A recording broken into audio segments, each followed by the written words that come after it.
Welcome to Life, Death, and the Law, presented by the law firm of Beeson, Garner, and Hansen. Hosted by attorneys Shawn Garner and Adam Hansen. Welcome to Life, Death, and the Law. I'm Shawn Garner, an attorney with Beeson, Garner, and Hansen. I'm in studio with Adam Hansen and Thomas Sparks. Also running the boards is Cody Beeson. This morning, we're going to be talking about preserving democracy.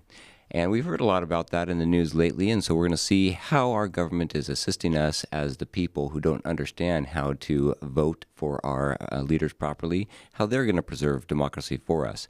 But first, I want to talk about my recent faux pas with my pants situation. Okay, I know it's getting a little bit personal right off the bat. Dress pants last forever, because they're made of these nylon, man-made materials, some type of spandex type of interwoven material, and they last forever. So I've got pants that are like 5 years old, and I keep buying new pants thinking, well, these are going to fit better. And I keep buying the same size, and they still fit too tight. And so anyway, my wife bought me a pair of pants. They were these very nice, not just from Marshalls or your regular department store. They're a very nice pair of pants, and they were tailored pretty nicely. I tried them on. They were the same size. They're marked the same size, but they fit wonderfully, right? They're totally comfortable. So I took all my pants in, like 10 pair of pants, to a tailor, and I said, can you make all of them fit like this? And so she said, yeah, great. So it was a lot. It was about $20 to $30 per pair of pants to tailor each one of those. So, for $300, I get my pants back, and I'm trying them on this morning, and I'm like, they're all tight. I'm like, what is the deal? So I go up to my wife, and I'm like, the tailor didn't do it right. They're all tight. And she's like, well, what are you comparing them to? And I go, well, I gave her these nice pants that you bought me that fit perfectly, and the ones that she gave back are all tight. And she's like, those pants that I gave you are the stretchy types. Mm-hmm. They're the relaxed fit, where wherever you bend. It says it's a 34 waist, but really it's going to fit anybody between 32 and 38, And I'm like, oh. Yeah. So did you alter all your pants? Yeah, they're all altered. So now I can either wear the same one pair of pants that they were patterned after, or actually use that home gym that's collecting dust. So that's a dilemma. Probably just wear the same pair of pants.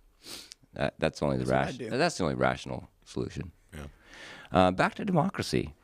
We've got a clip about Joe Rogan talking to Christopher Rufo, and they're explaining how the government, and actually who's running the government behind the scenes, is going to help us as a people preserve democracy. Can we play that clip? Here we go. I put you to sleep with that story, my pants story? Yeah. The Joe Rogan Experience.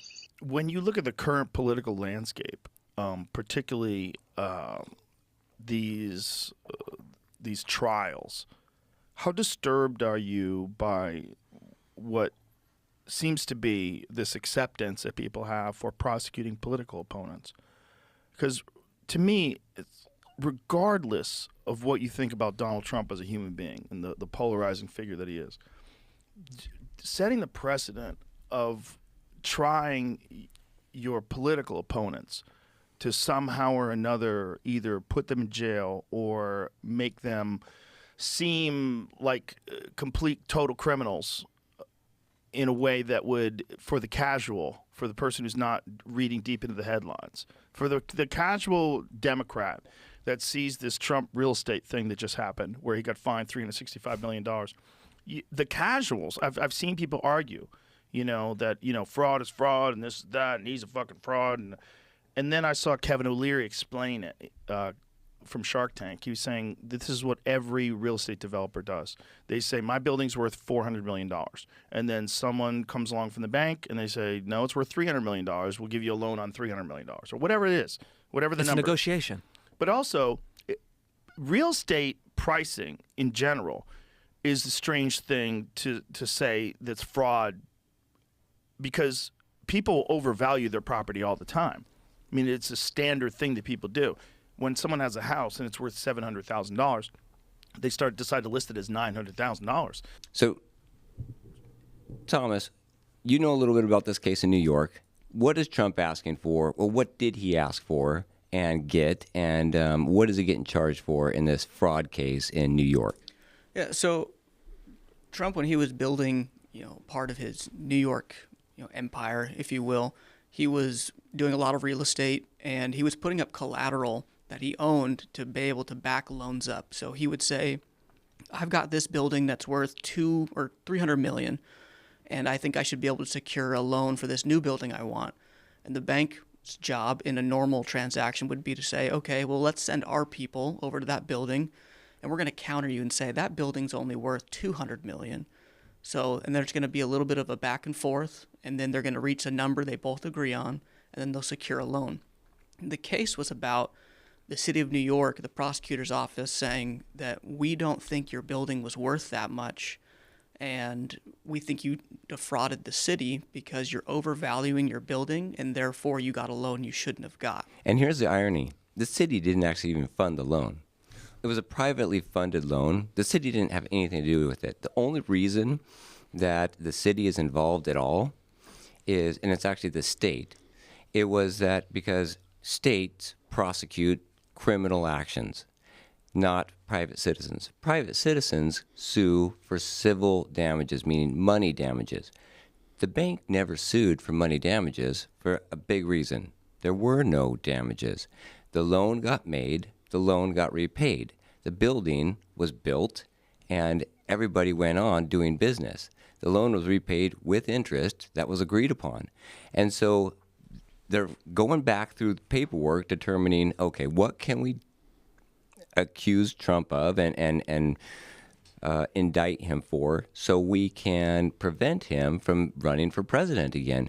There was this law that had never been applied to anybody in this situation. They applied it to Trump and convicted him for defrauding the lenders who are not even participating in this suit because it's now a criminal charge for criminal fraud. Not only did the bank who originally loaned Trump the money not participate in the lawsuit to attack Donald Trump, they actually testified in court to defend him, to say, we made money on this deal, we're fine with the deal, and we do business with him again.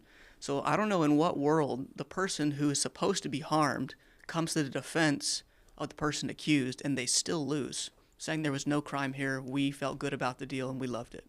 Yeah, and there are a lot more details that are even more disturbing that you can get into if you follow it. I don't want to bore you with them, but I will say one, and that was that Judge Ingeron, who was presiding over this case, who was a very stout Democratic Party advocate, he was deciding the value of the properties on his own beforehand. And so he wouldn't allow any testimony as to the true values of the property. He'd already determined that on his own. And so he'd only allow testimony as to whether or not the documents were accurate based on the values that he came up with. And he valued Mar-a-Lago, which is one of the most expensive pieces of real estate in the world, at $18 million. And he was off by, probably $180 million on that. And it just shows how far off and how askewed this case was. But he wouldn't allow any testimony to contradict his assertions as to what the values of the collateral that was offered up by Donald Trump to secure these loans were.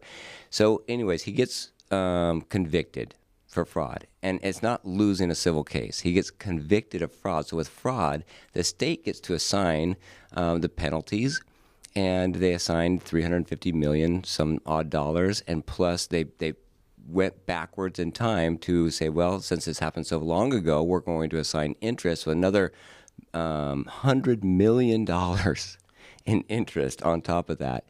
And so that is just mind-blowing. Can you imagine? Now, let's bring it down to our level, okay? Adam, you and I own a business, right? And it used to be a bank. And when we were negotiating to purchase the bank says, well, we built this bank for X amount of money. And we said, well, that's great, that you did that. But we think it's worth a lot less because we're going to use it as an office building, and we don't need bulletproof glass. We don't need steel, cement, reinforced walls. And we don't need a big vault in it. We like it. We like all that stuff, but we're going to use it for an office building. So we're negotiating the value based on what we're going to use it for. That's true with everything in real estate. That's why with real estate, it's unique, and there's a carve-out in law that you just can't get a money judgment when you enter into a contract to buy real estate. That's one of the areas where the court will actually enforce, what's the term for it? Specific performance? Specific performance? Yes. That's one case where the court will order specific performance. In most contracts, if one party doesn't perform their obligations under the contract, the court is going to award money damages. In real estate contracts, they don't do that. They order specific performance because no two pieces of real estate are identical.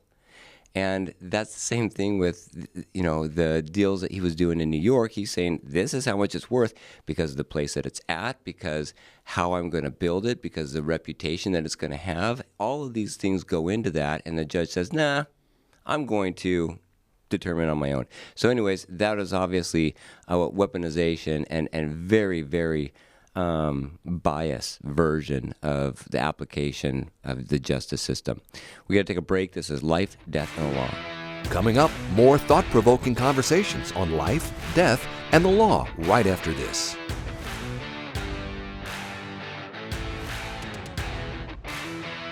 Welcome back to Life, Death, and the Law. This is Shawn Garner in studio with Adam Hansen, Thomas Sparks, and Cody Beeson.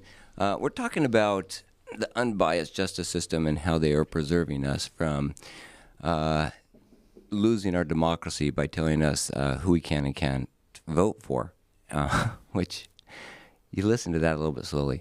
They are helping preserve the democracy by not allowing us to vote for the person that we want to vote for.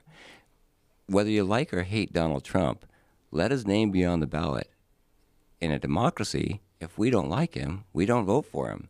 If we do, then we vote for him. That is how democracies go. Sometimes they're ugly. Sometimes the people make a wrong choice. Hey, I think that we've made a wrong choice on several occasions. Case in point, our presiding president right now. So that's what happens in democracies. But I don't think that the state gets to determine who is on the ballot because that's not a democracy. That's an autocracy where the aristocrats or the elites at the top get to decide what the people, the very narrow choice that the people get to participate in the political system. So we were going back to this real estate deal and how ridiculous it was. And Thomas, you were making a point. Yeah, I see some of the further implications of that case, because if you're just talking about $1 million real estate in New York, that's a distant world for most of us. We're not going to see that kind of money in our lifetime. But if you look at the principle that's being argued, in that you've got a judge saying what something's worth and what someone's allowed to sell it for, we can bring that straight home into each of our homes, and that we each, unless you've paid off your home, you have a mortgage. And if you want to sell it, you need to negotiate with the bank and negotiate with the buyer to see how much is this worth, how much has it appreciated, how much has it been devalued. And if you were to, in theory, sell a house for a certain amount of money, under this ruling, a judge could step in and say that house is overvalued. You are not allowed under the law to sell it for that much. You need to take a hit on this house because it's unfair to the buyer. Or even taking it further, years after the fact, you sell the house. The real estate market plummets. The person who has purchased the house for the amount that you both agreed on comes back and says, that house really wasn't worth that amount. They propped it up and they mowed the lawn all nice and they painted the trim and it looked good, but it really wasn't worth that amount. Yes, I did look at it and I had 30 days to have it inspected and the due diligence was on me, but they defrauded me because it actually isn't worth that much. And look, if we get it appraised today, it isn't worth that much. And so the judge can not only undo the transaction, they can prosecute you criminally and assign penalties for having sold that house. That not only goes against everything that's common sense, but it is actually unconstitutional. And the thing about that is, in the Constitution, it guarantees us the right, the freedom to contract, to freely contract with one another. And when I contract with you, what you are willing to provide a service for or sell me a good for is between me and you, and the government should stay out of it. And our forefathers had, or our founding fathers had the foresight of actually understanding that the government should not get involved in those contracts and those negotiations. And so I think this law on its face is unconstitutional. Jumping into another point, the minimum wage law. We know in California, they're raising the minimum wage for fast food restaurants to $20 an hour. They just passed that law. $20 an hour to work at a fast food restaurant, okay? So now if I've got a 16-year-old that wants to get experience about showing up on time, participating in a team, working various functions, and fast food restaurants are pretty high-tech right now, so that they could get experience operating these high-tech machines, providing customer service, working under pressure, but they have zero experience right now, right? They're going to break down sometimes they're going to show up late, sometimes their shirts are going to be wrinkly, so they're not the highest quality hire, right? But they need to start somewhere. In California, they got to start them out at $20 an hour. That's ridiculous. So what that does is the employers are going to look at my kid and say, you're not worth $20 an hour. We're going to hire the guy with a college degree. And so it's eliminating all those jobs for the people that need to start out and get some real world experience working.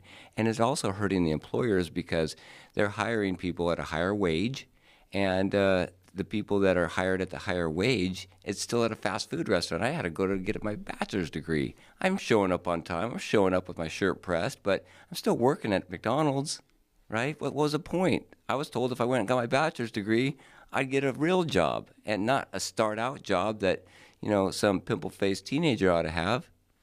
Yeah, and then on top of that, it also hurts the consumer because I don't think that the business owners are going to do much to take a hit to their own revenues because they got to keep their business open and running. Well, you're seeing things like when Wendy's introduces like surge pricing. Yeah. Like crazy stuff like that. Like what happened to just some market value? Anyways. Did it tank? No, they're going to be introducing that stuff. But point being is businesses are going to have to adapt, and they're going to have to play by these rules because now, they have a entry-level employee making $40,000 a year. Yeah, they can't survive. And another issue is with Arizona. We can say, well, California, if they want to go down that road, they can. We're in Arizona. We can make our own minimum wage. It has a serious trickle-over effect because when California requires a higher minimum wage, then what happens is rent goes up, food prices go up, gas prices go up, car prices go up, everything goes up over there. So essentially what they've done is they've inflated the money over there. So its purchasing power has far less value in California, but it's got the same value over here in Arizona. And so the money that I make at, say, $15 an hour or even $10 an hour, I know that minimum wage now is nearly $15 an hour in Arizona, but you go to Idaho and minimum wage is like $7.50, $8 an hour. That dollar in California goes so much further in Idaho, even though the kid in Idaho did the same amount of work for the same amount of hours with the same amount of quality, but their dollar isn't worth as much because California decided just to triple the amount of dollars that were paid out for the same amount of work. And so what it does is it dilutes every other state's dollar, and it increases the real estate value. We can see that firsthand in Yuma, just across the river from California, because the houses here are so darn expensive. They're not relative at all to the actual wages that are being paid and the residents that live here. They're relative to the wages that are getting paid in California. She stopped the elimination of the rule in the Senate for the filibuster. Now, the filibuster is the ability for any senator to get up on the floor and continue talking and can't be interrupted, so basically can stop a bill from going forward and having a vote on the bill until they're done talking. And the only way that you can break a filibuster is for 60 senators to vote that you need to stop talking and we want to move forward with the vote. And so it requires more coordination of all the senators together. Now, when there is currently a very slight majority for Democrats in the Senate right now, it's 51-49, then they could push through basically any bill. And they wanted to push through a lot of bills that Kyrsten Sinema said, no, I don't think we ought to push this through without some bipartisan cooperation. And so they wanted to change the Senate rules. And all they needed to do to change the Senate rules was a simple majority vote. And since there was 51% Democrats, they could do that. And she stood up and said, no, I'm not going to vote for changing the Senate rules. We're going to keep the filibuster in place. It's in place for a reason. It requires things to slow down, for us to think about it a little bit more. And I'm not going to budge on this. And she took a lot of flack from her party from doing that, so much that she actually became independent rather than continuing being recognized as a Democrat. And I thought that took a lot of guts. I just finished reading this book, Mitt Romney, A Reckoning. He's got a couple books out there. This one's called A Reckoning. And he said that he became good friends with Kyrsten Sinema because they were both trying to do what they thought was best for their constituents instead of just going along with whatever the party heads were telling them to do.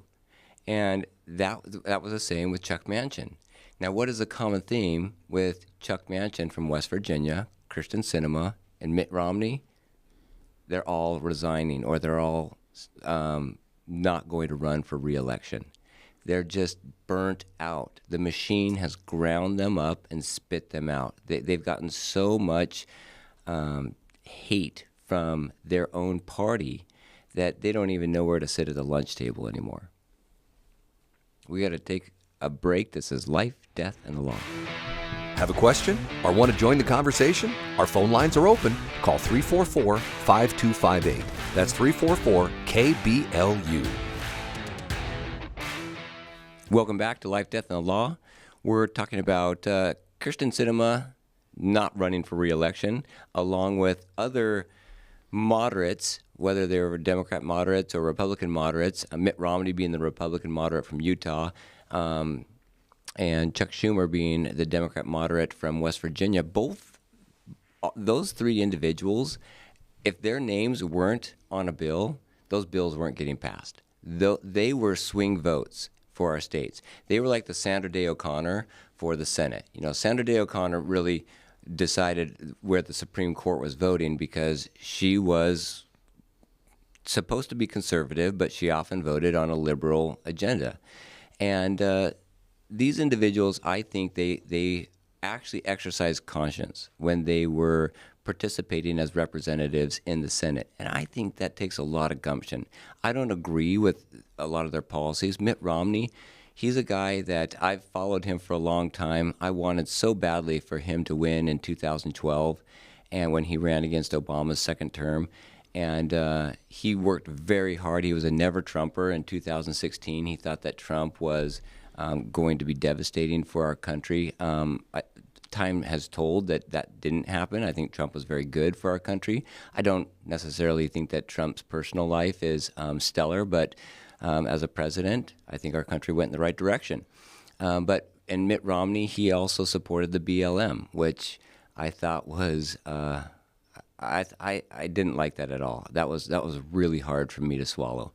And so for some of his political decisions, I didn't agree with, but I've never really questioned his morals. I think that he looks at the big picture. He's got more information than I do, than me does. And the Kentucky coming out right there. Exactly. And he decides on that. And Chuck Manchin was the same way from West Virginia, right? And I'm actually really sad to see them go, because just think if most of our or all of our representatives actually decided independently based on what was good for the country, and we would have a lot less laws passed. And I think that's a great thing, because I think there's far too many laws, and we wouldn't have nearly as many laws that have all of this pork packed into the bills that are being passed.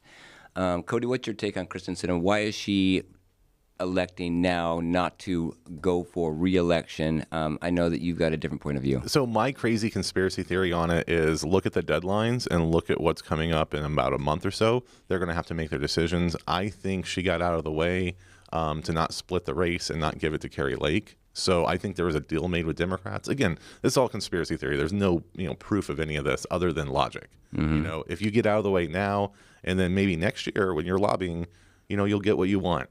But I think Washington is all about backroom deals, and this is just more par for the course. So, and that's interesting because she was specifically a standout from a lot of those backroom deals. And as an independent, because she declared to be independent, a year ago? But what's your next move? What's life after this? Yeah, she couldn't win as an indendependent. So if she did, it would be unprecedented. And you still need favors. You still need connections on the Hill. So you still need to get stuff done. So I might be totally wrong, and maybe I am wrong. Who gets more attention than the swing vote? Yeah. Well, but what's the writing on the wall? Do you have ability to win? And look at how close that governor's race was. There's no way. Right. So she would have split the Democrat vote, right? I because think so, yeah. A lot of Democrats would have voted for her as an independent. And then who is the heir apparent for the Democrats' Senate seat? Well, Ruben out of Phoenix, Gallego. Yeah. He's running for Senate, and long story short, I think he's going to sweep, the Democrat support, obviously. So she's seeing that she is not going to be reelected. And so why run again if you're not going to be reelected as an independent? Why take a loss? Right. She could also hurt Carrie Lake, too, because there's a lot of people that see Carrie Lake as an extremist. Well, Carrie Lake is an extremist as far as her points of view. I tend to agree with her points of view, and if that makes me an extremist, then so be it. Her points of view are that the administrative state are running our country, and they need to get out of the way. We need to clean up what's going on with the elections, make them more transparent and fair. I think that a big push for her was that the media was spinning every story and that she was going to point them out on inaccuracies. So to the extent that she's extreme in that point, I'm fine with it. But there are people that think that she's a conspiracy theorist because she's still fighting in the courts right now election fraud. And people are like, if you say election fraud, you might as well say I'm a racist too, because either way you're going to be, cast out and what's the word? Ostracized and shunned from society. Yeah, if you have to explain, you're going to lose. Yeah. Oh. So anyway, I think there are a lot of people could be taken away from Carrie Lake as well. Yeah, I mean, I don't know. I thought Carrie Lake would be the voice or the one vote for the conservative side, and she'll get the support. I see the Democrats being fractured, but yeah, I think that it would hurt the Democrat candidate more than Carrie Lake. So I do see that, but I don't know. I'm hesitant. I want to give her the benefit of the doubt because what she did as in her term of service, she stood up to the Democrats getting rid of the filibuster. She stood up to certain bills. She would not sign on to them. And she actually participated quite a bit in the bills that did get drafted and that were passed with bipartisan support. There were several times that I remember watching her, and it's like, wow, she's representing her constituents, not a far left ideology from the Democrats, but she actually represents, people in Arizona. And it wasn't like crazy policy issues, but it was like signaling, she actually did a good job representing us. Yeah, and I didn't vote for her. No. I didn't. I can't remember who was running up against her, but that's how involved I was. Well, that was 6 years ago. She filled McCain's seat, right? No, it was Kyle. Snow. Jeff Snow. No, not Jeff Snow, but what's his name? Flake. Jeff Flake. Flake. Oh, that's right. Yeah. Yeah, it was who was it? Flake decided not to run for re-election, and she filled his seat. You know what? And that was Flake was an anti-Trumper back then. Yeah. Well, he still is. Definitely. Who was the Air Force Kelly. gal who? The Air Force. Gifford. Is it Gabby Gifford's her name? Yeah. Yeah, so she was the one who filled McCain's seat, I think, right before they had an election. Oh, you're talking about the husband, right? No, talking about her. Well, Wasn't she put in for when he passed? No. No? I don't think so. I thought it was the bald guy. What's his name? Kelly. Yeah, Mark Kelly? Mark Kelly. that's Gabby's husband. Oh, that's her husband? Yeah.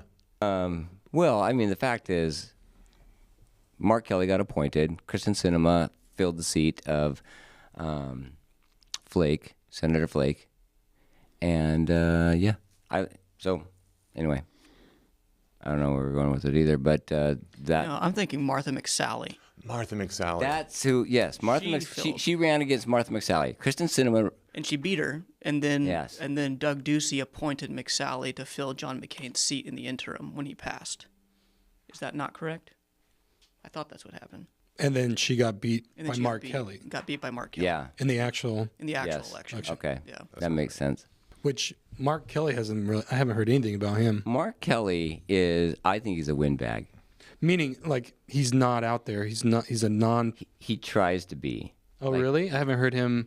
I did hear him a while back. I think it was some gun stuff, maybe.